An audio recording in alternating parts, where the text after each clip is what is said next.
Today's podcast is brought to you by Audible. Get a free audiobook download and 30-day free trial at www.audibletrial.com/thenerdcore. Over 180,000 titles to choose from for your iPhone, Android, Kindle, or MP3 player. Hello, nerds. You're listening to an episode on the Nerdcore podcast feed. If you're feeling generous, please consider pledging to a tier on our Patreon at patreon.com/thenerdcore. We have tiers as low as $1 per month. Thanks so much, and enjoy the episode.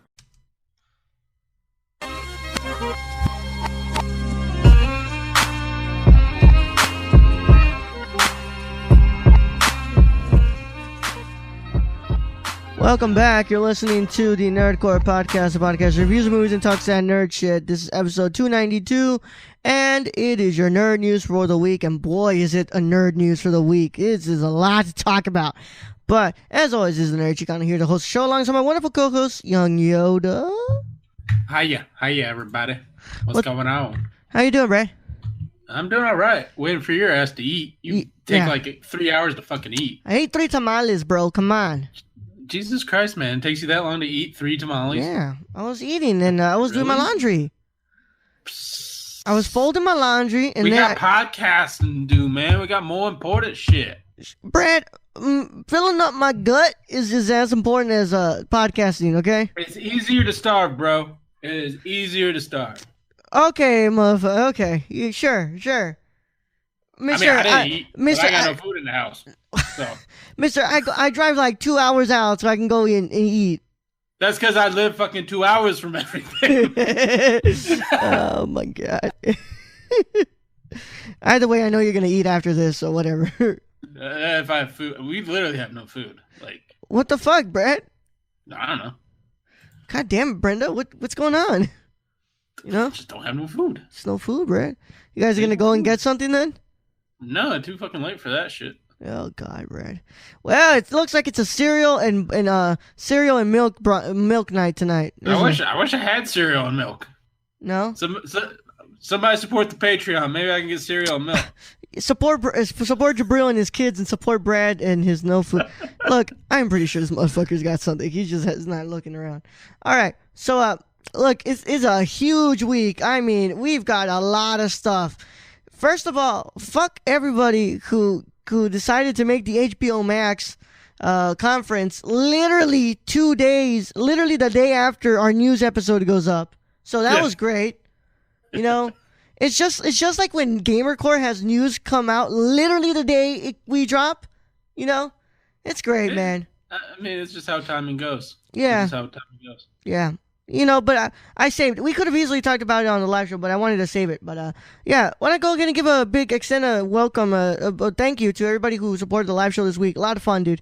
Whole lot of fun. Brad, I now know what I'm going to say when you just pull out these weird questions. I'm just going to go cut for the commercial break, dude. Seemed to work. Yeah, that really worked out well for me, man. Yeah, probably a good thing you didn't go, like, beforehand, or you'd kind of be stuck there. But it was cool hearing from Bryce and the rest. And I'm if people haven't yet checked out our Instagram or Twitter, y'all are missing out on what we discuss on the live show. Because man, go listen to the live show. Stuff. Go listen to the live show, and soon it'll be up on the YouTubes. Alex told me that she actually watches the YouTube live shows and she listens to it on the podcast services. Wow, I don't even do that. Yeah. And I'm on it. Yeah, well, I have to listen for audio stuff, but last night we did really well with the audio. Laggy video? Yep, sadly that's going to happen.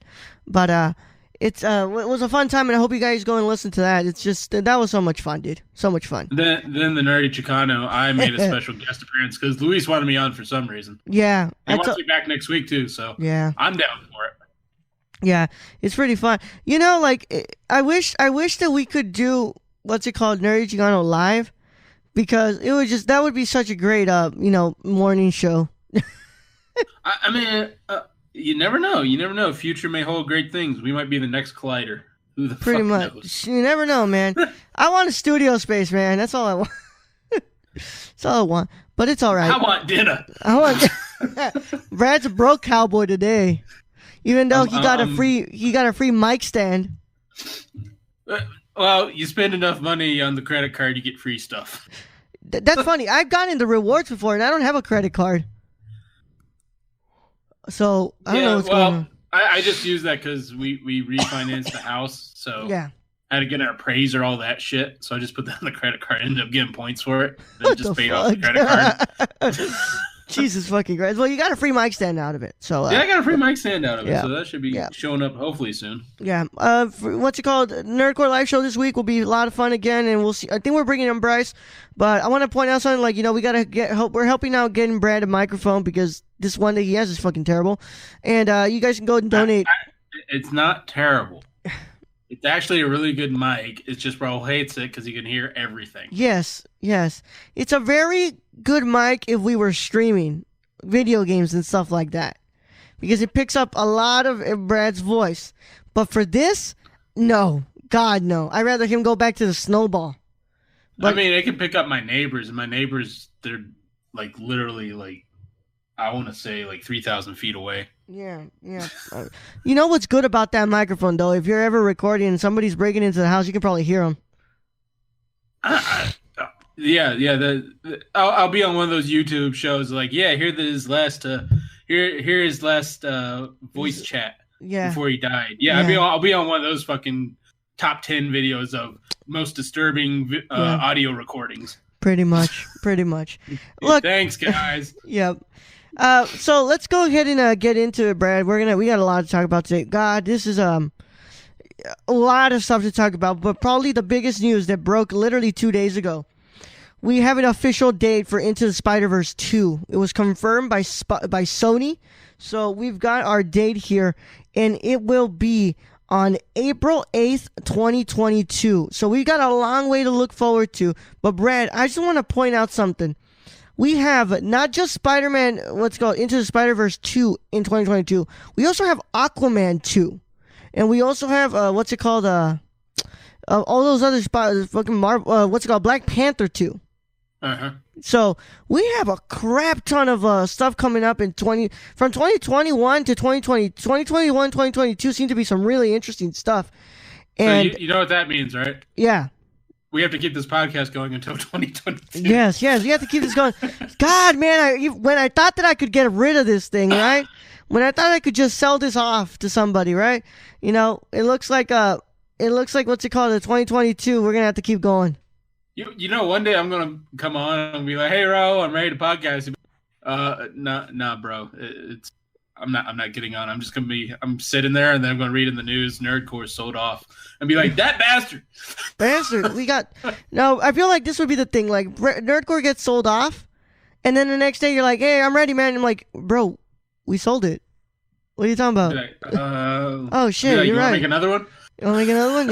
Yeah. What's it called? Yeah. My head is rambling with different ideas that we could do. So one feed disappears, the other one happens. So it's whatever. But yeah, dude. There's a lot of things okay. Gonna talk about this news. We're gonna have to talk a little bit about spoilers from Spider-Man Into the Spider-Verse. So can I just say that for some reason I personally wasn't expecting this. I didn't know. If you would have told me last week we would have had this news, I would tell you, you're freaking crazy. Like, you would have been crazy. I'm like, no, we're not going to get word about this. And holy crap. Because remember, the last word we heard from Miller and Phil Lord and Chris Miller is that they wanted to develop TV shows for Spider-Verse. Well, and this is...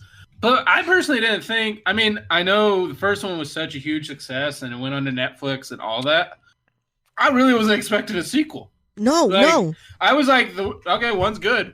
Like, cool. And I figured you'd get like a live action Miles Morales or something. But yeah, I wasn't expecting another Spider-Verse movie. So look, what I'm seeing here from the report that in addition to the direct Spider-Man Into the Spider-Verse sequel, which is set to explore more of the romance between Miles and Gwen that we teased in the first movie, Sony is also developing a spin-off. The female-led Spider-Verse spin-off will follow Spider-Gwen and could introduce the likes of Jessica Drew, aka Spider-Woman, Cindy Moon, aka Silk, and May Parker, aka Spider-Girl. Plus, there are reportedly Spider-Verse TV shows in development within this unique animated multiverse. Now, Sony has announced an important aspect about the Spider-Verse sequel when fans will be able to see it. So we got that date. And I believe we have our directors too. No, hold on. Where is it? Because I saw it last time. The original report. No, nothing. Damn it, can't see it in here. But look, dude. Either way, this is fantastic news because this was a really good movie. Really good. It's probably one of the best Spider-Man adaptations ever produced. Yeah, but I'm also thinking so. Like I said, spoilers for Spider-Verse. If you have not watched it, I'm gonna go ahead and just talk freely here. Can we see Miguel O'Hara in this one? Because we got the tease at the post-credit scene. Brad. The who? So remember at the end of Spider-Verse, in the post-credit scene, we saw Miguel O'Hara in Spider-Man 2099. Yes. By the way, voiced by Oscar Isaac. Fuck yeah. Can we see him in the sequel? I'm going to guess so. I'm going to guess you're going to get, like, Madam Web and the rest of them. Yeah. Oh, you bring up a really important part there. Madam Web. How high are the chances that we get to see Madam Web as well? I'm going to say really high because my guess is it's going to be based around whatever story for her is going on. Yeah. So this is freaking awesome, man. I mean, talk about ginormous news that just dropped on us, man. Because like Brad said, I did not expect for this to get dropped on us like this fast. I said, I should have suspected because it is a Sony entity, and we know Sony. Above all else, Sony likes money.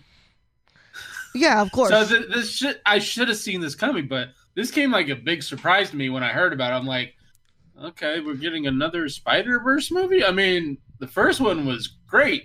Freaking fantastic. I'm like, if it can live up to that, sure. It's just I never thought like they'd continue on. I thought it was kind of a one-off thing. Like, hey, we're making it into the Spider-Verse. Remember, it won him a freaking Oscar, bro.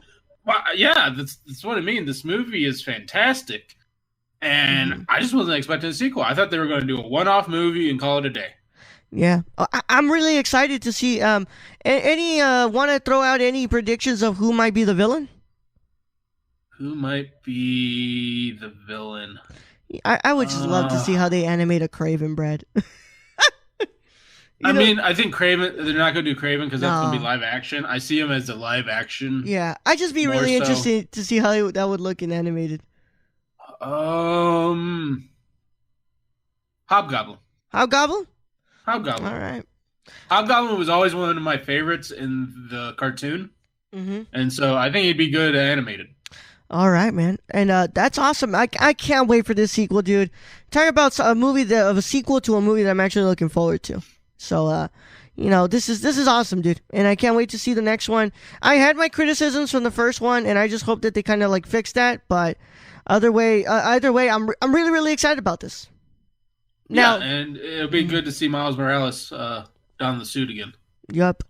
All right, dude. Let's go again because, of course, remember, anybody can wear the mask. Anyone. Anybody. Except me, because I ain't about that life. Yeah, especially, what's it called? A shirtless Spider-Man, a.k.a. Greg Miller from Kind of Funny. Yeah, gotta love that. He was rocking it. He had confidence. Yeah, confidence is key. Gotta love the shirtless Spider-Man, bro. Shirtless Spider-Man. Shout out to Tony for introducing me to Kind of Funny, and then that's what led me to find out about shirtless Spider-Man all these months after. But look, let's go ahead and go into the box office report. It is Monday. That means we look at the box office report here. And first of all, look at this is crazy, Brad. First of all, if you would have told me the top 10 would include the directorial debut of Edward Norton, I would have told you you're fucking lying. But what the hell, man? Motherless Brooklyn made $3,650,000. In its opening. What that movie's about. What is that movie about? I think it is Norton's directorial debut, Brad. But okay. Hold up. That's all we know. Hold up. I will look this up. I want to be right about this, but I think it is his directorial debut. All I know is he's in it as well. And hold on. Come on, Wikipedia. You can't be the first one that comes up. Gotta maybe look for it. Okay, whatever. Look, I'm just gonna read it here. Yes, directorial. This is directed by Edward Norton. Lionel Esrog is a lonely private detective who doesn't let Tourette syndrome stand in the way of his job. Gifted with a few clues and an obsessive mind, Lionel sets out to solve the murder of Frank Minna, his mentor and only friend. Scouring the jazz clubs and slums of Brooklyn and Harlem, Esrog soon uncovers a web of secrets while contending with thugs, corruption, and the most dangerous man in the city. Directed by Edward Norton, and this is wild. Holy shit! So it's basically a cop with Tourette syndrome, being a detective. Yeah, I think so. Yep, that's definitely a watch for me because I'm gonna go, you motherfucking piece of shit. Yeah, and I think it takes place like in the 70s because just looking at the what's it called the get up here, looks like it's 70s. I mean, there's some movies on here like Arctic Dogs. I don't know what that is. Yeah, Arctic Dogs. I think that's an animated one, isn't it?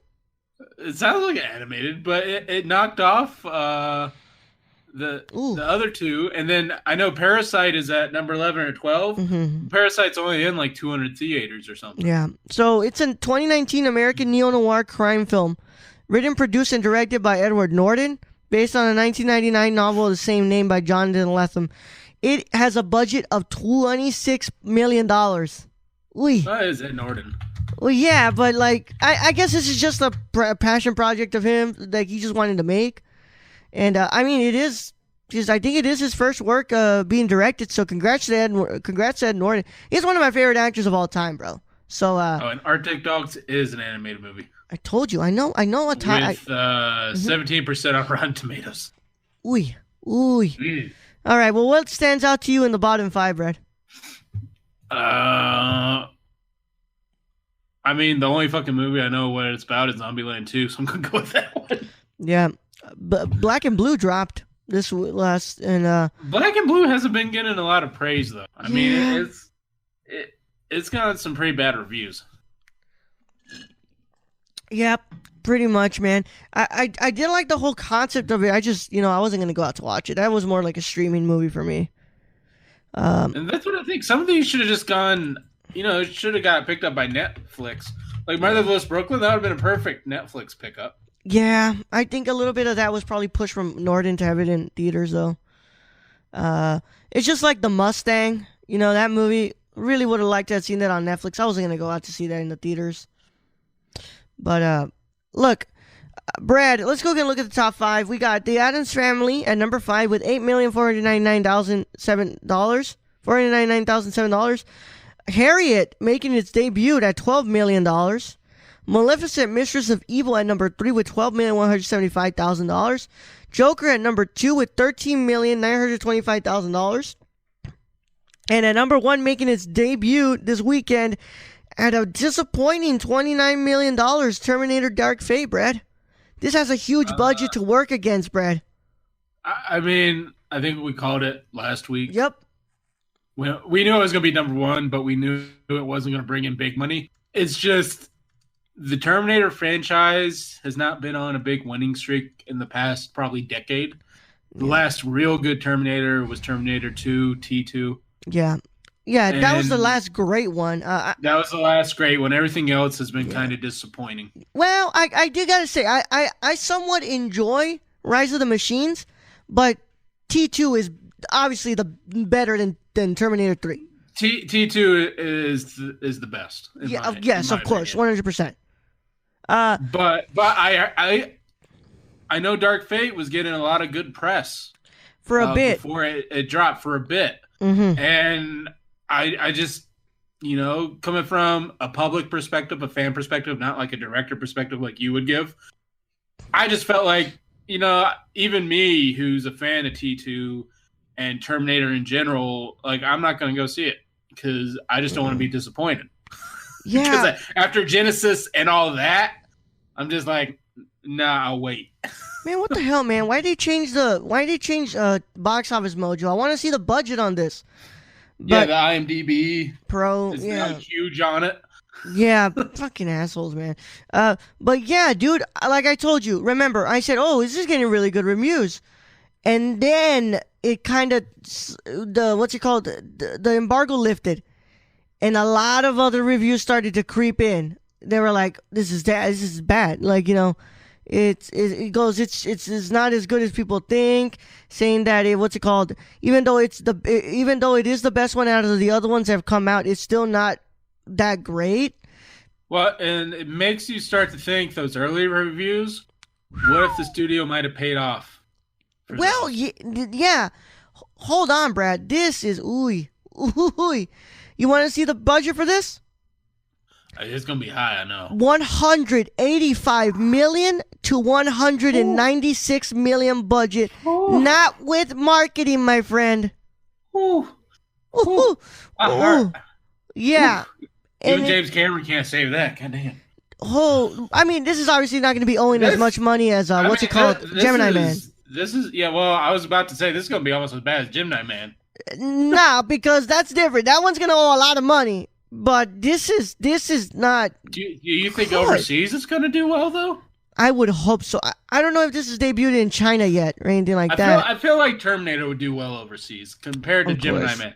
Gemini Man, all it really had going for it was Will Smith, and he just wasn't able to carry that whole movie. Yeah. So, by the way, this one produced by Cameron as well, you know.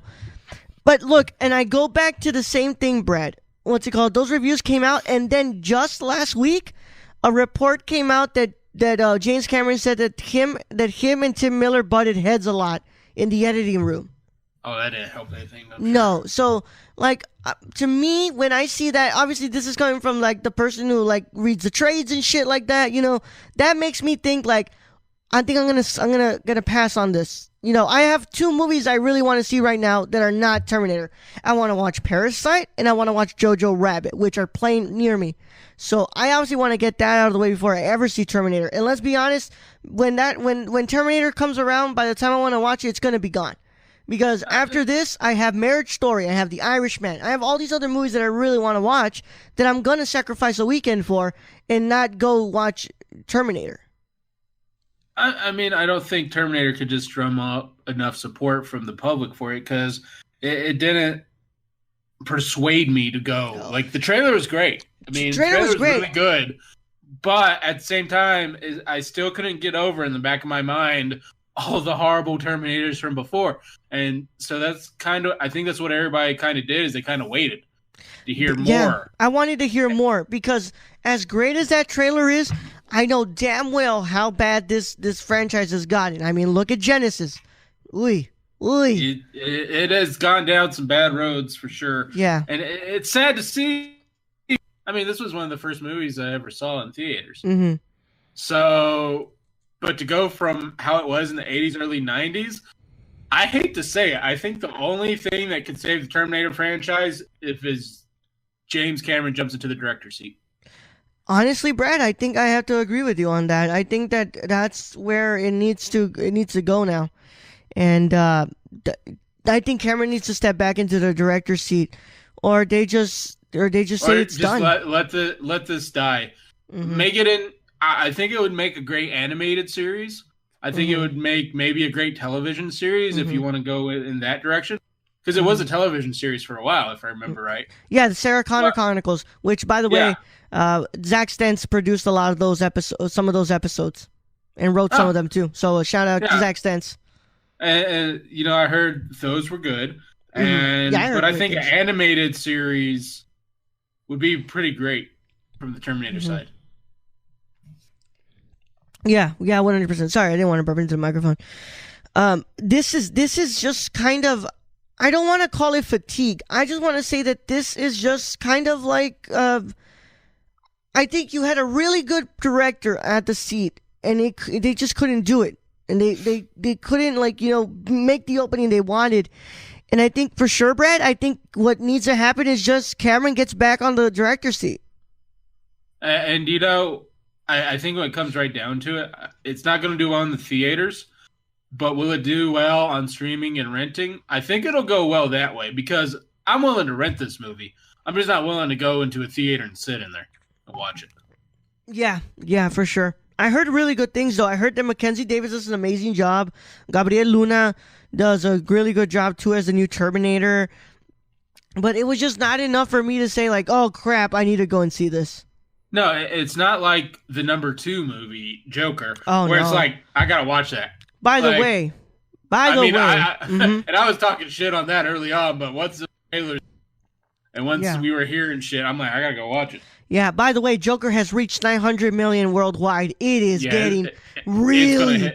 It's going to hit $1 billion. You're saying it right now, Brad, for sure. It's going to hit $1 billion? It's going to hit $1 billion. You're feeling it. Uh-huh. Oh, my God. I cannot believe that. Thoughts aside on the movie, I never thought a movie as, like, as artful as this, as, like, small as this, would make $1 billion. Like, this is a really big, this is a big sign of, like, what people want to watch when it comes to these movies, I think. They want to see more of these low-budget type of movies. Well, and I think a lot of people have gone against what your cousin Tony has said, that the movie's overrated. Pretty much, yeah. Tony, we love you, Tony. We love you, Tony. You know how to throw that in there. Yeah, I know, just to piss him off. God, we love you, Tony. God, it's all love for you, buddy. Brad, I'm looking at here what's coming out this weekend. This is going to be a big one, though. I think that this is where we're going to see a little bit of a big change in the box office here, in the top 5 at least. We have, of course, Dr. Sleep coming out. Ooh. And for those of you who are into the more independent films, though, we have Marriage Story coming out in a limited release, and Honey Boy coming out in a limited release, which, cross my fingers that we get Honey Boy here. I really want to go see Honey Boy. But we have Dr. Sleep, Last Christmas. That's the one with Henry Golding and Emilia Clarke. Midway, which looks like a big CGI fest. And Playing with Fire. That's the John Cena movie. So, look. John Cena. And his name is John Cena. Yeah, I tried to do that on the mini pod. So what you're saying is it's a movie where I can't see anything. You can't see anything. Yeah, pretty much. So, look, I think that Joker, I think that this is going to change a lot, Brad. I think, and I'm crossing my fingers here, Brad, I have a feeling that Last Christmas is going to be the number 1 movie this weekend. Last Christmas? I don't think that people are going to go out for Dr. Sleep. I have a really bad feeling about it. What the fuck? Is Last Christmas an animated kid movie? No, it's Emilia Clarke and Henry Golding. It's a rom-com. Remember, what did I tell you last time? I said, oh, there's no way that Rebel Wilson movie will make that much of, which one was it? Not I Feel Pretty. It was the other one. And then it made a huge fucking splash, man. I mean, same thing would have been said for... I don't think you're giving Dr. Sleep enough credit, though. Because, let's face it, Stephen King has fucking momentum. He has momentum throughout the last 2 years. Do you really think so? I think Dr. Sleep's going to be number 1 because checking my... And Chapter 2 this year were great movies. And we've only been hearing good stuff. All right, well, look. I'm checking my trusted boxofficepro.com here for the stuff here. Projected for opening weekend, Dr. Sleep is looking at $20 million to $30 million, while Last Christmas is looking at $12 million to $17 million, and Midway is looking at $10 million to $15 million, and Playing with Fire is looking from $7 million to $12 million. I think, but look, Brad, I also go and look at Terminator Dark Fate. It was tracking 35 to 45 mil. Yeah, but it's Terminator. Yeah. We called it last week. Yeah, we called it last week. This movie was not going to do well, and we gave specific reasons. And look, it didn't do well. Yeah. We knew it. Well, look, I'm saying Dr. Sleep. Dr. Sleep's not Terminator. Dr. Sleep is the Stephen King franchise of kind of the sequel to The Shining, but not really the sequel. But it still has that Shining reference to it, which everyone understands. Well, for sure. If you're asking me which one I'm going to watch from between Dr. Sleep, Last Christmas, and possibly Playing with Fire, because I don't care about Midway, I'd go with Dr. Sleep. And that's everyone else. Look, so number 1, I have a feeling it's going to be Last Christmas, but I can throw Dr. Sleep in there. What's it called? For sure, I think that Playing with Fire is going to get that kids audience, and I think that that's going to be a big one as well. I have a feeling that Midway is not going to make that much opening weekend. I haven't even heard of Midway, Brad, other than the game developer. It looks like the most generic World War II CGI-filled movie that you could imagine. It just looks like Battle for Midway. Okay. Yes, yeah. It's not like 1917, Brad. This just looks like it's just CGI all over the place. It looks like... So kind of like Pearl Harbor was. Pretty much. It looks so soulless, Brad. It doesn't even... I don't even want to watch it. Yeah, I'm just going Dr. Sleep #1. I know that's going to happen. Dr. Sleep #1? Okay. Where do you think Joker will be here, though? Oh... I gotta go with what you said last Christmas. Probably rom-com is going to be #2. I think #3. You think Joker falls? I think Joker falls to 11 or 12 million. Yeah, I think that probably around that too. I think Terminator Dark Fate is going to be #5 though. I think that'll drop pretty low. It's going to get hit hard just because of the bad reviews and it kind of pulled a Gemini Man and it didn't come out strong out the gate and it's not going to finish strong. Look, Gemini Man's already off this list. Yeah. And I think the Addams Family came out around the same time. So Addams Family is at #5. Addams Family got a lot of good reviews though. That did too. So that's the box office and what we think it's going to look like next week. Brad, I'm really excited to talk next week. I think it's going to be good. The week after that, by the way, Ford v Ferrari, baby. Yeah, Ford versus Ferrari. I mean that does look kind of good. Yeah, I mean it's James Mangold, bro, the guy who did Logan. Fuck yeah, I'm going to watch that. I mean, for some reason I'm excited about that movie because it had Matt Wahlberg, Matt Damon. Yeah.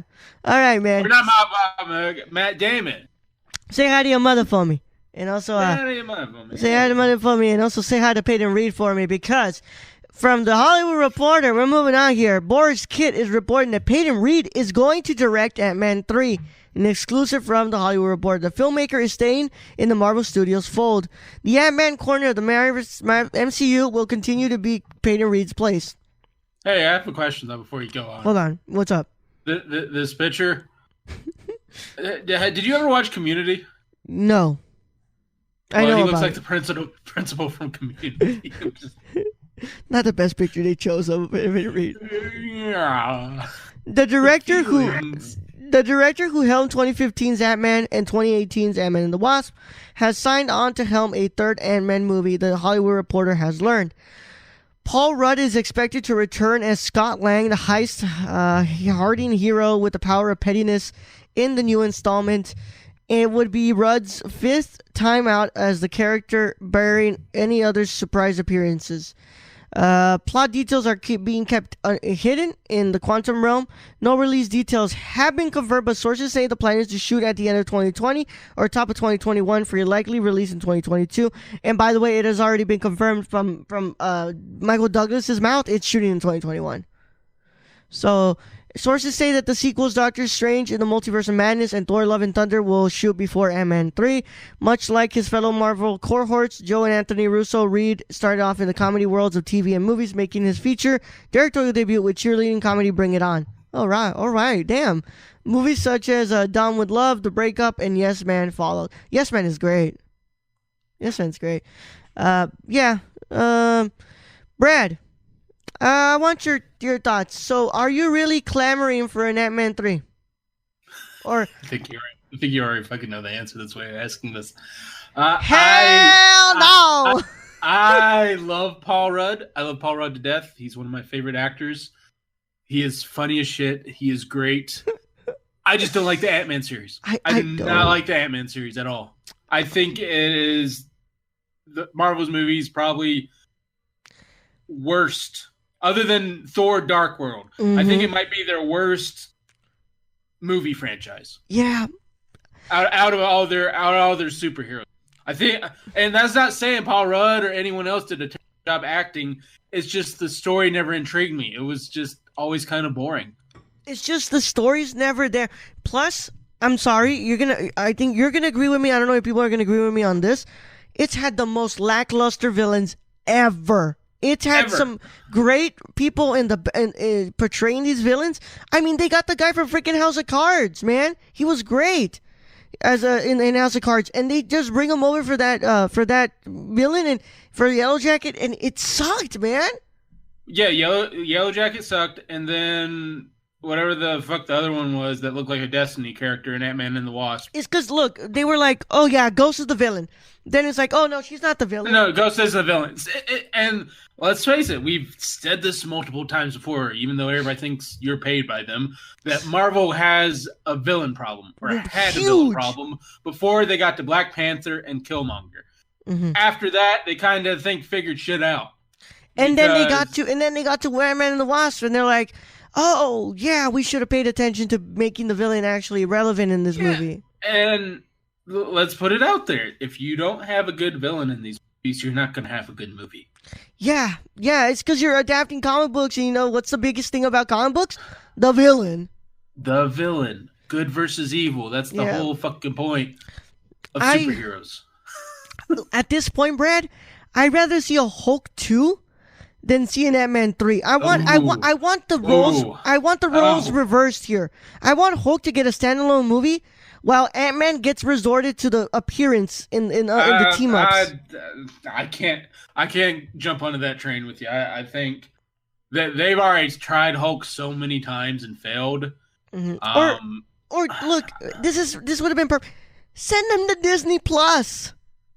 Send them to Disney Plus. I'd rather see Ant-Man on Disney Plus than going to see this in this movie, because I agree with you, Brad. I don't like the two Ant-Man movies. They've been really, really ruggish, really poorly written to me, and I think that they're just not good to me. I mean, and that's not saying I don't like the Ant-Man character. I like how Paul Rudd portrays him. Yeah, I love Paul Rudd. But just in his standalone movies, it doesn't do it for me.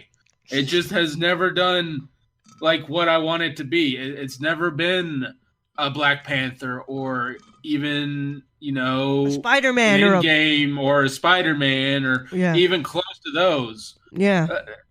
But I'll say it again. If they can figure out the villain, they'll have a good movie. Let's face it. They figured out Thanos. They figured out Killmonger. They figured out Mysterio. Mm-hmm.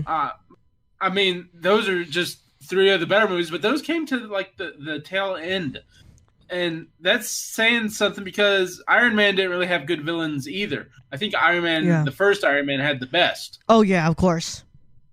I can't remember his name. Clay, I think. I don't know. Can't remember his name, but yeah, he had a great villain. Iron Man 2. Iron Man 2 and 3. They're just, it's just not for me. Those, but I think those as their trifecta movies are better than what Ant-Man and Ant-Man and the Wasp have put together. Yeah. So look, I think I'm gonna have to resort to the idea, to just waiting on this. Of course, we'll watch it because we'll review it because we want to. Maybe not in theaters. Yeah, probably Disney Plus or like a discount too. The thing is, Brad, and I hate doing this because it's like it goes against everything I think about these movies.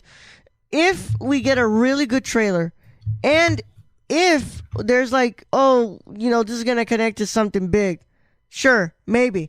But I look back at Ant-Man and the Wasp, you literally could have just watched the post-credit scene and that would have been it. Really? I mean, and that I think that's another big issue is neither Ant-Man's really connected. Neither Ant-Man movies have ever felt really important in this universe. No. And the only time Ant-Man's really felt important was in the Avengers movie. Yeah, that's it. So, definitely Brad and I are not down with the Ant-Man 3. But I will say, if the trailer comes out and it seems like they get the villain right, I might actually go and see it. Yeah. And but I'm not betting on it. No, not betting on it either, and I'm not a betting man. I just always felt like this has been the series that's been kind of ignored out of the other ones.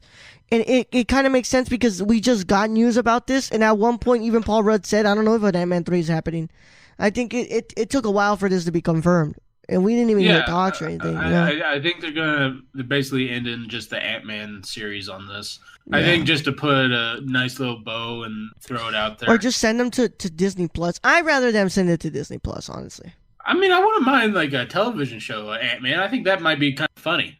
Yeah, it's unless we're talking about Cassie Lang taken over the role, and we see like a Cassie Lang show on Disney Plus with Paul Rudd and the Wasp.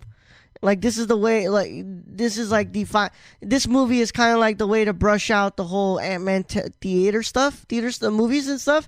And they're like, cool, we're going to go to Disney Plus and just do a whole show with Cassie. And then from now on, Cassie will be the one who shows up in like the team-up movies or something like that. I don't know. Whatever. At this point, I'm going to go ahead and move on, Brad. Because this is meat and bones here, my friend. This is meat and bones. Because last week, a colossal news update was dropped on us. It's wild what we got to learn. So I want to go ahead and start off by going back to a couple of months ago. So when this was originally talked about, I'm talking about the David Benioff and D.B. Weiss Star Wars trilogy. They were like, okay, we're going to write and produce 3 movies, a trilogy, right? Mm-hmm. And then fast forward, they're like, they go to Star Wars Celebration comes around, and they're like, yep, Kathleen Kennedy's like, yes, the David Benioff and D.B. Weiss trilogy is the next one, and after Celebration, I'm gonna go and talk with them and Rian Johnson to see what's gonna happen with the Star Wars world, and talk about their trilogies, right? Okay, fast forward, Benioff and D.B. Weiss, Benioff and Weiss get a Netflix deal for a whole shit ton of money. Yep. Yeah. Fast forward after that, we hear this is actually not going to be us writing and producing the movies. We're actually going to write a treatment, and that's it. Fast forward that. The whole Austin Film Festival thing that happened when they were talking about the stuff. And then we get this huge drop last week. Star Wars Inside Game of Thrones creators exit and the pressures facing Lucasfilm from Variety's own, of course, Justin Kroll and Brett Lang. I'm going to read this like in what's it called? I'm going to go ahead and read. It's going to be pretty in-depth, guys, but this is big stuff that we got to talk about. And I already warned y'all, this is probably going to be a long episode. On Monday, Game of Thrones showrunners David Benioff and D.B. Weiss became the latest high-profile talents to part ways with the Star Wars universe before their movies hit theaters. They're part of a revolving door of A-list directors who have found it impossible to realize their visions in a corporate culture that is set to invite little creative independence and argument.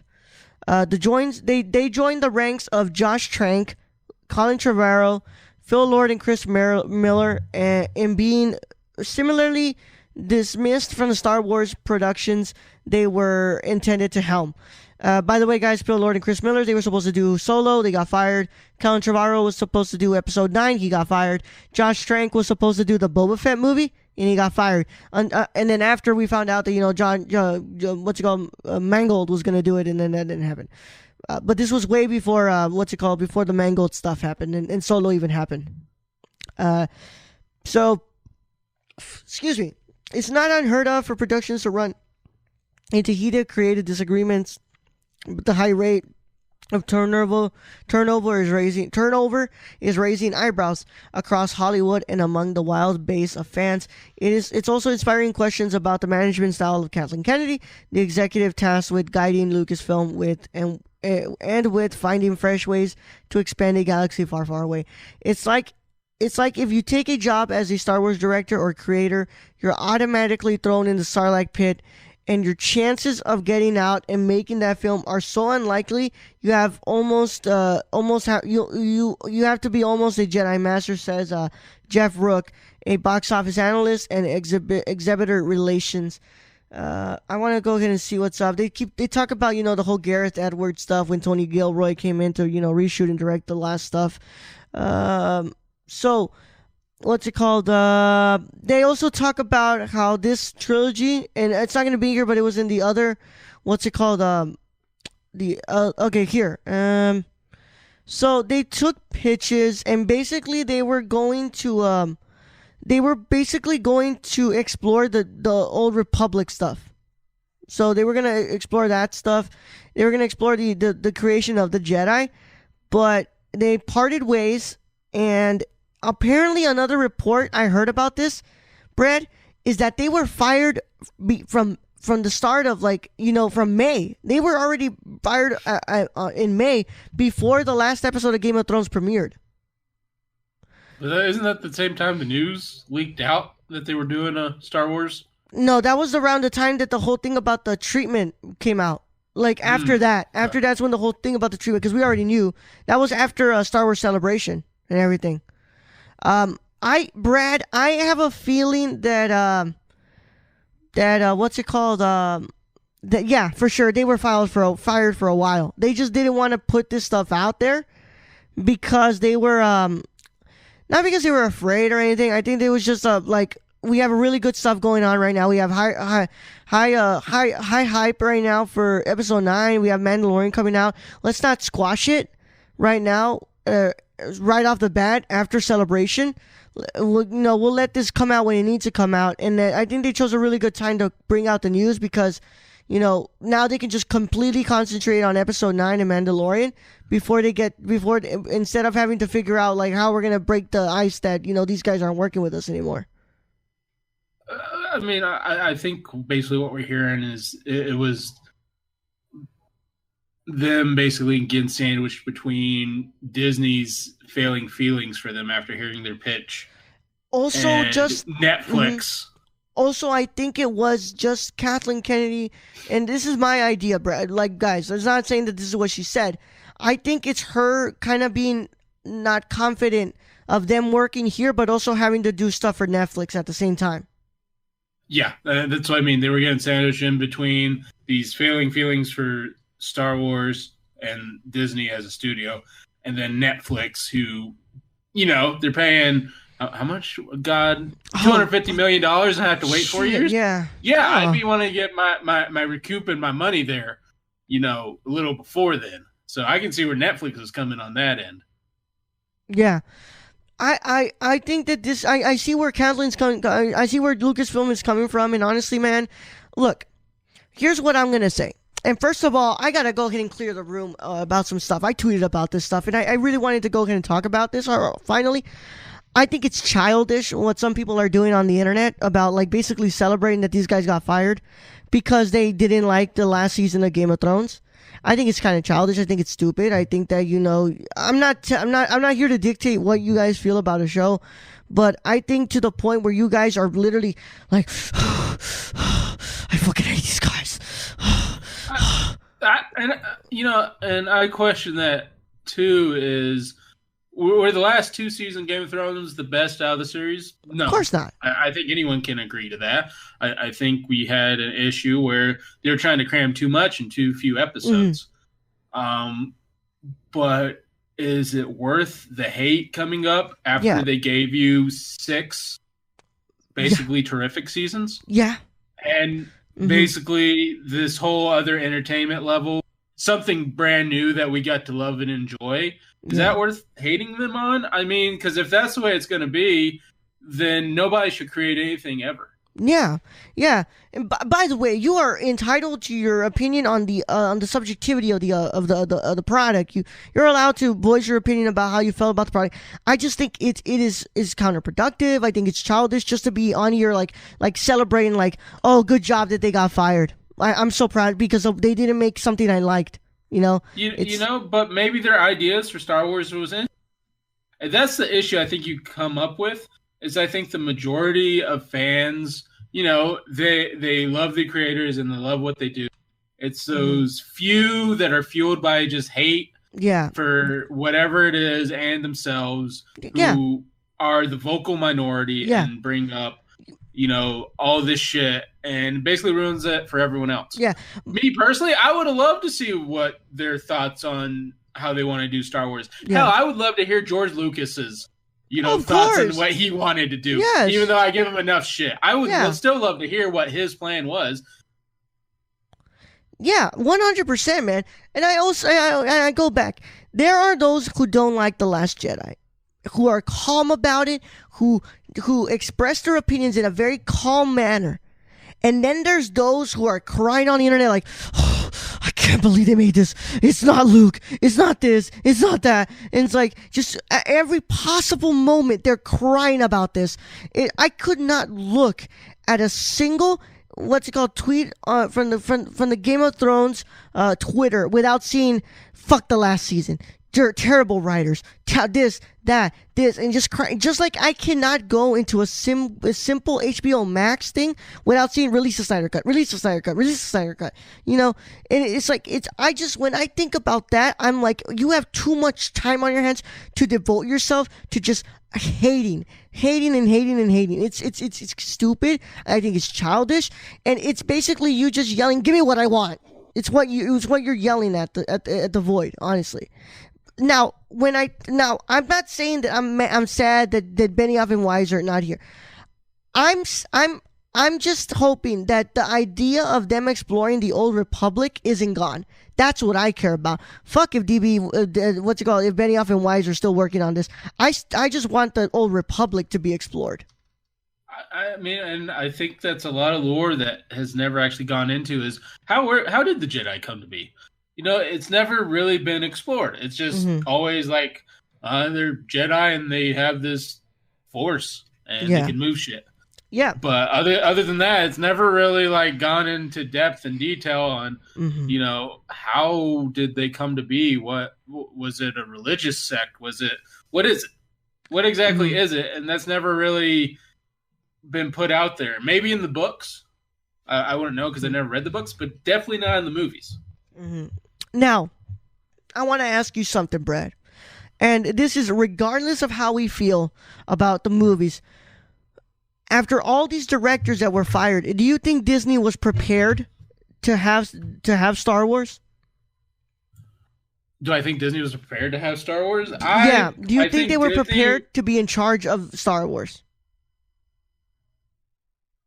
I think so, but I'm a lover of Star Wars. Sure. I mean, I'll get whatever. I'll take whatever. Other than the prequels, which I had issues, I've always loved Star Wars. I love Solo. I thought Solo was genuinely a great movie. I wanted a sequel to Solo. I liked The Last Jedi. I've liked everything pretty much Disney has dropped. I've liked Rogue One. So to me, Disney was prepared. I don't think Disney goes into anything unprepared. I think they always think ahead. They wouldn't have offered Lucas $6 billion if they didn't think they could handle it and recoup their money and make more out of it, which they have. Hell, they have a whole theme park now, and you can pay $200 to get a lightsaber. So to me, Disney looked ahead and they were like, yeah, this is a huge franchise we should have our hands on. It's same with Marvel. They were prepared for Marvel. Yeah. I think. Because what I'm hearing is that people think that they didn't have a plan of how they wanted to map Star Wars because of everything that's happened, you know, that, JJ comes in to do Force Awakens. Rian Johnson comes in to do, Last Jedi. Colin Trevorrow was supposed to do episode 9. He gets fired, and they're like, okay, what are we going to do? Okay, bring back JJ. You know, and basically, like, they basically what people have been saying is that Kathleen Kennedy did not have a plan about how to do Star Wars in the way that Kevin Feige has a plan on how to do the MCU, right? No, I don't think I agree with that. I think Disney always had the plan. They've diverted from it now, but they had the plan to release a movie every year. And they're going to finish up the Skywalker series, which they are doing. Yeah. And that was going to be every other year. But in between those, they were going to give us a Star Wars, kind of either a standalone or one of those, which, you know, we got Rogue One. Yeah. We got Solo. So kind of like those. So to me, they had a plan. They knew what they wanted to bring out. We were about to get probably a Boba Fett and Obi-Wan if the Crybabies hadn't, like, just not gone to see Solo and basically badmouthed that all over the internet. Yeah, you know, but other than that, no, I don't want to say like I think she had a plan. Do I think there were hiccups within that plan? Of course, because there's hiccups in everything. We're not getting a Boba Fett movie probably, but after the Mandalorian drops, who knows? Maybe they'll bring that back. I think Disney holds its cards close to its chest, and that's why it might come out like they don't know what they're doing. It's kind of like with the Marvel thing, you know, sometimes you're like, do these guys really know what they're doing? Yeah. And they have a whole fucking plan lined out. Look at the 10-year plan they did. Yeah. For Marvel. I think that Kathleen Kennedy's plan was to trust the directors to make the movies they wanted to make. I don't think that people need the Marvel formula to be in Star Wars. I don't think it should be that way. I think that the plan for Kathleen Kennedy was basically, I trust JJ, I trust Ryan to do what they need to do and to progress these stories. I think that's been the plan. I think there was a idea of like, where we're going to take the movies. I just don't think it was a plan like the MCU people think it is, And I think the issue being is you have these small minority of fans who are very vocal, and they didn't get what they wanted. I think that's it wasn't the vision they had in their mind of what should have been. You can't really bring back Darth Vader. I'm sorry. There's no bringing back Darth Vader really, except for towards the end there on Rogue One, because let's face it, that was a prequel. Yeah.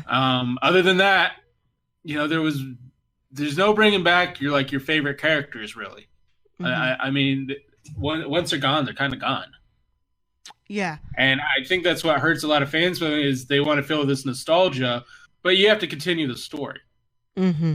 So, guys, what's it called? This is already almost an hour in. So, I just want to point out that there's a Deadline article, and Rian Johnson talked about his trilogy, and he goes that we're still engaged with Lucasfilm, and we'll wait and see, but he has no actual updates about what's coming.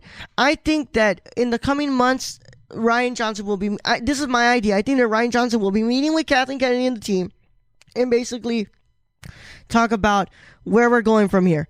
If it seems that Rian Johnson is not confident yet to start his movies, and they'll be like, okay, cool, I think it's time we fast track the Kevin Feige produced movie that they're going to do. That's my thoughts. I would love to see Rian Johnson's trilogy next. I would. But if Rian Johnson is not ready to do it yet, he's like, I don't think I'm there yet to write this yet, and I want to go and do another indie film before I do this, 100%. Let's wait it out and bring in Feige's movie, and let's see how that does. But this couldn't have dropped at a more perfect time, because they have from 2019 to 2021 to think this through, because the next Star Wars movie is supposed to come out in December 2022. So they have as much time to kind of fast track a movie or put one into production in 2021. Yeah, I think they got plenty of time to figure out what their next step is or who they want directing and all that. I mean, I'd love to see a Rian Johnson's next movie, because I think Rian Johnson is a great director even from his first film. Yep, for sure, man. Now we're going to move on. I'm going to omit the next news. It's about Halloween Kills. You guys saw that video. I saw it. It was great. I can't wait. That's the movie I'm watching instead of Morbius. I'm going to go ahead and completely go into the HBO Max stuff. So those fuckers did that thing without moving it a couple of days early, so we could have gone in on the news last week. I got a question, though. On HBO Max in general. Is that the same as HBO? Okay, Brad, I'm going to go ahead and clear. I'm glad you asked this. So here is I'm going to clear this up. HBO Max is the Warner Media streaming service. If you have HBO Now, you automatically get HBO Max. But those of us who have HBO and we only have HBO Go and the HBO on the television, okay, we're not going to get HBO Max. We have to pay the price of HBO Max to get it. Oh, you bastards. Yeah. Brad, honestly, do you use your TV to watch, what's it called? Like, do you use satellite cable, stuff like that? No, I don't use satellite. I get everything off the internet. I have HBO through Amazon. Yeah, I don't know why you're on HBO. I don't know why you don't have HBO Now then. Because HBO Go, like what you're doing right now is basically just getting it so you can see it on the TV.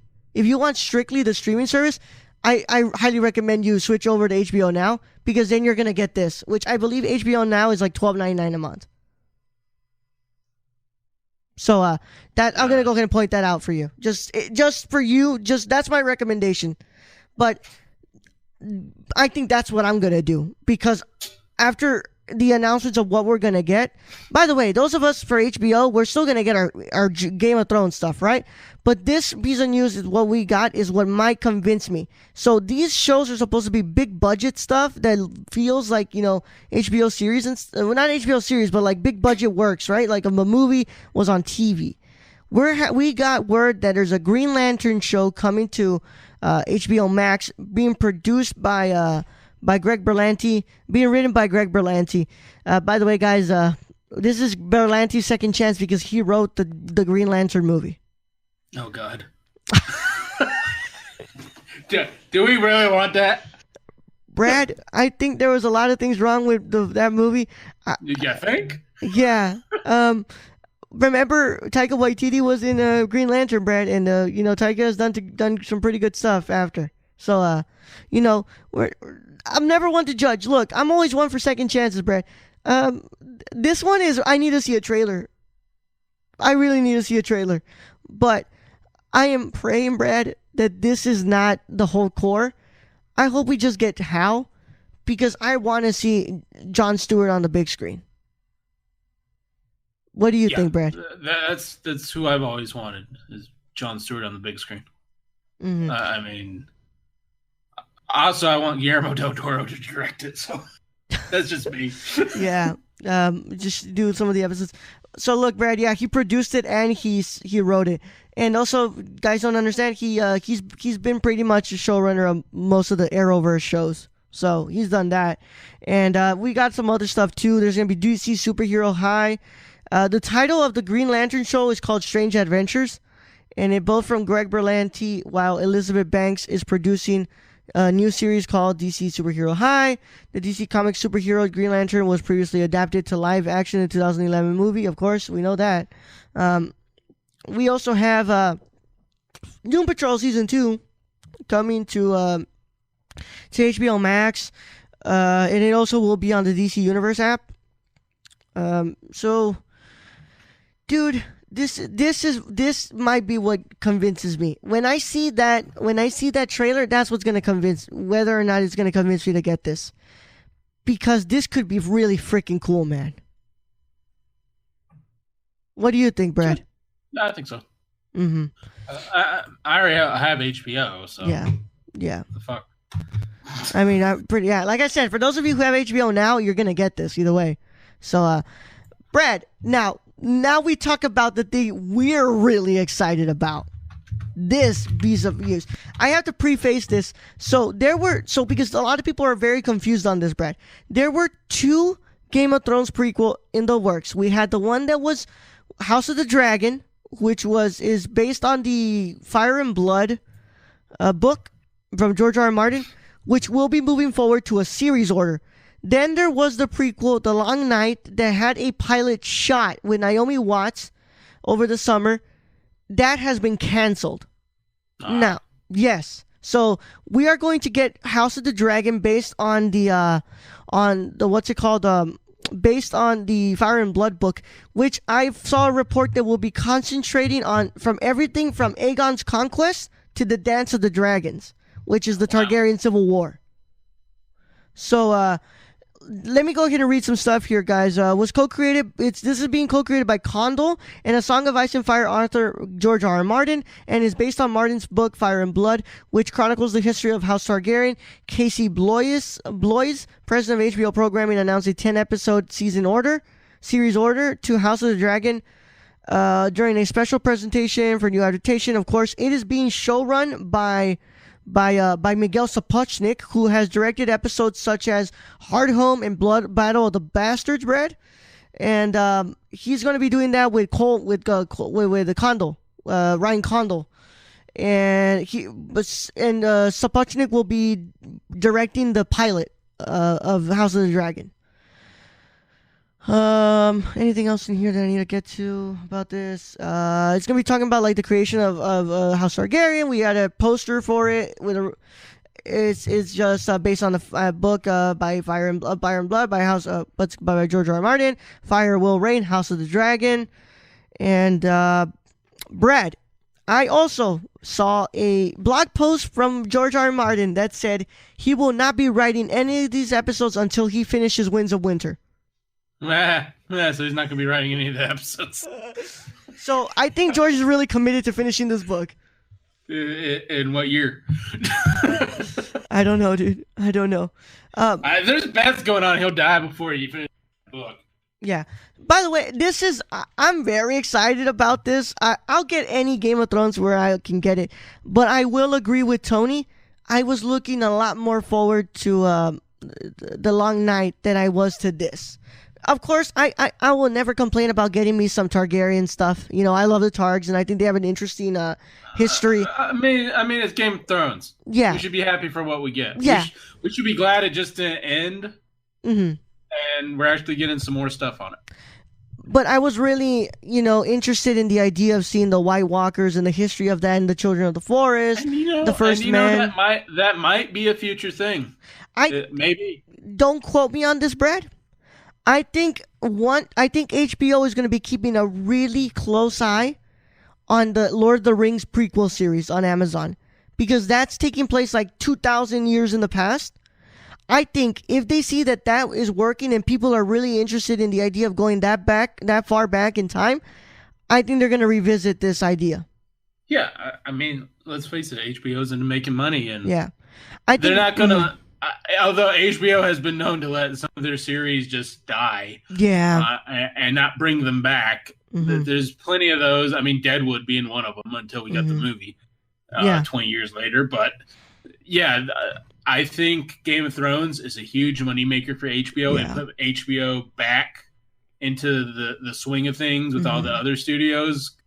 And I don't think they're willing to let it go right away. I mean, they might have been had they picked up the Dark Tower series, which I said they probably should have. Amazon picked that up. Yeah. So we'll see. Yeah. I think that right now this choice is just them playing it safe. You know, they saw what happened in the last season. They saw the word of mouth.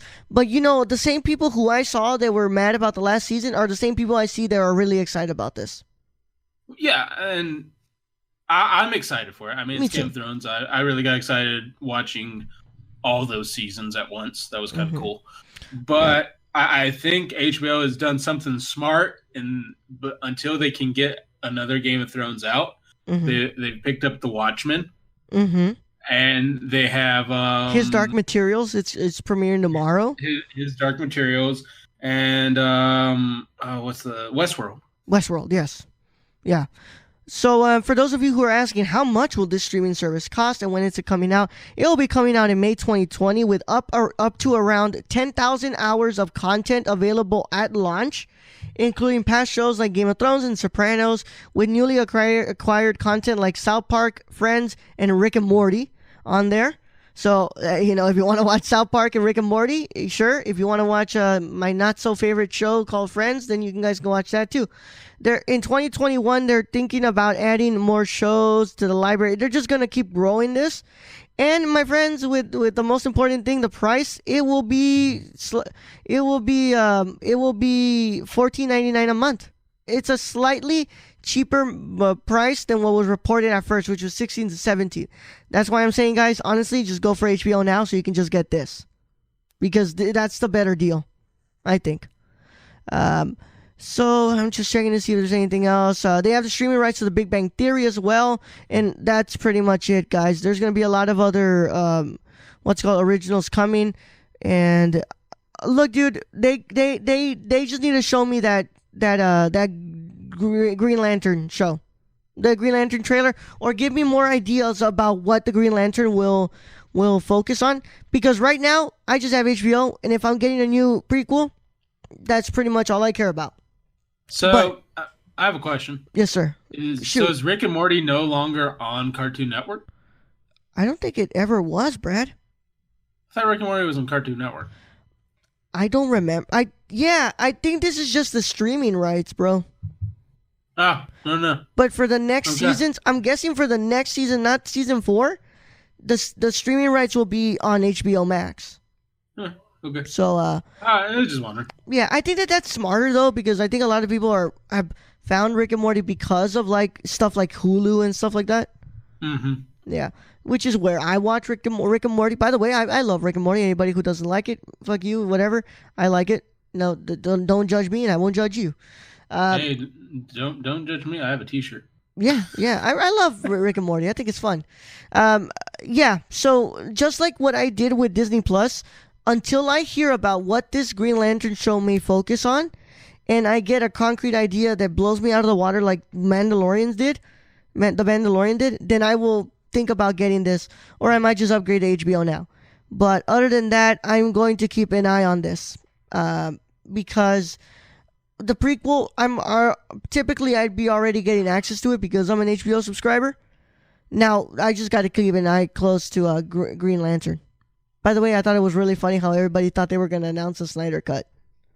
Like, no, you guys are, it's a pipe dream, guys. You guys are really dreaming about something that's possibly not going to happen. But, yeah, whatever. Brad, what are your thoughts? You're looking into this, or you're like me? You need to know what this Green Lantern show is going to focus on. I mean, I already got HBO. Yeah. So if it's only a couple bucks for me to upgrade to HBO Max, I'm not too concerned about it. Yeah, you're not too concerned about it.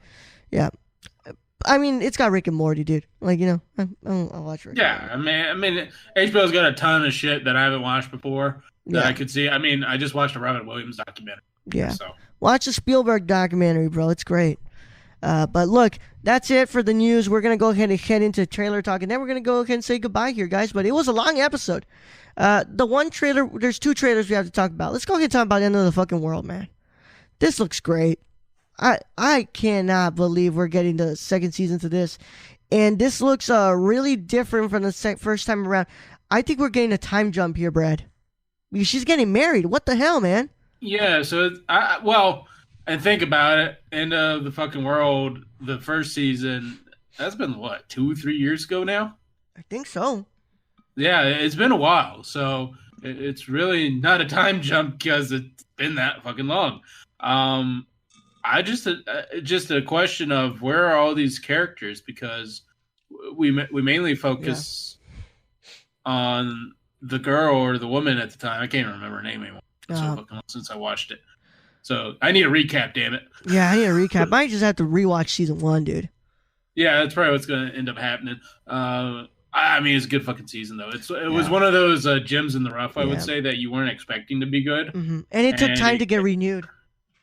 Yeah. And I mean, I'm excited for this. I binged the first season on Netflix, so I'm excited to see where this one ends up. Mm-hmm. Me too, man. I can't wait. I like the trailer. How it's playing Start Again. The games too. It's a nice day to start again. You would. Yeah. Now the other trailer, Brad. This is the one that blew me out of the fucking water. I can't believe they're doing this, man. It looks so freaking good. I already was hyped for The Witcher. This trailer just confirmed. Oh, it's just because you like a shirtless Henry Cavill. I just want to point out something, Brad. That mustache and all that hair chest, he would have been great for an 80s porn star biopic. That's 100% an 80s porn star with that amount of chest hair on the man. With Mark Wahlberg. Mark Wahlberg. Also, I love how there's just that one scene in this trailer where everybody's casually having an orgy in the back. Oh, it is The Witcher. It's The Witcher. Plus, they recreated that moment from the video game with him in the hot tub. Yep. So that makes me wonder: are they going to recreate the scene with the unicorn, the stuffed unicorn? Oh my god! Yeah. Well, look, man, this show looks really expensive, and it looks really good. And I think that Henry Cavill, I can't say much because I haven't watched the actual show yet. But from the look of this, it looks like Henry Cavill is just really made for this role. I think Henry Cavill's having fun. I think Henry Cavill, he was great in Superman. Do I think he ever had? Probably not. I don't think he was ever allowed. I think this show they're allowed to have a little bit more, they can do what they want, I would say. Yeah. Plus, he's a really big fan of this show. I mean, of this series. He said he's read the books a crap ton of times. He's played the game 3 times. So he's really well versed in in Geralt. So I'm really excited. That really comes across. That's what I mean. I think he's really enjoying it. I think they're given freedom to kind of go with how they want to make this, and I think they're sticking really close to at least the books, and even parts of the game made it into it. So I think this is definitely for the fans. 100%, completely looks like fan service, dude. And if this does really well, I wanted to ask: have you ever had sex on a stuffed unicorn? Fuck off, man. No, let's cut to commercial break. No, let's go ahead and cut to housekeeping. We're done here, man. This looks great. 2 thumbs up for this. 2 thumbs up for the End of the World. Fucking World 2. I can't wait, man. Watch them both. This, by the way, Witcher drops on December 20th this year. So did End of the Fucking World have a drop date? No, it did not. I didn't think so. Yeah, meaning. Oh, wait. Actually, the date was already confirmed. It's coming out this month. I think it's November 20th. Oh, actually, all right then. Yeah, we're gonna be doing that, of course. If we can't get to it for the main show, we're gonna review it on the live show. So that's already set in motion. So yeah. Thank you all for listening, dude. It's been awesome, man. It's been a really fun episode. This was a really good news episode. I mean, we really got into it, Brad. So, yeah. Anytime you bring up Star Wars. Yeah, anytime we bring up Star Wars, we talk a lot about it. So we didn't even get to do the ad, but yeah, that we were just too concentrated on the news. But thank you all for listening. Rate and review the podcast on your podcast app of choice. It really does help the feed grow.